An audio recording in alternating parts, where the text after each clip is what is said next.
Ингуш чужды благородству и незнакомый с великодушием. Не считает за бесчестие и низость напасть на безоружного, убить слабого и даже зарезать сонного.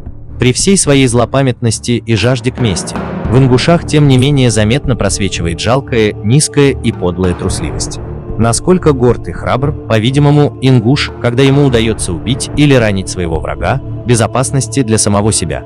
Настолько же унизителен, малодушен и гадок, когда он попадает в свои собственные сети и поменяется с врагом ролями.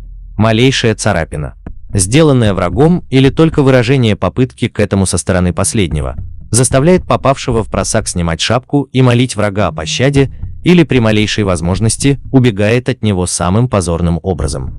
И совершив даже удачно задуманное преступление, он торопится скорее укрыться под покровительство какого-нибудь влиятельного человека или спешит явиться с повинною к начальству и просит последнее посадить его под арест. Источник. Исследования и материалы. Гробовский Николай Францевич Ингуши. Сборник сведений о кавказских горцах.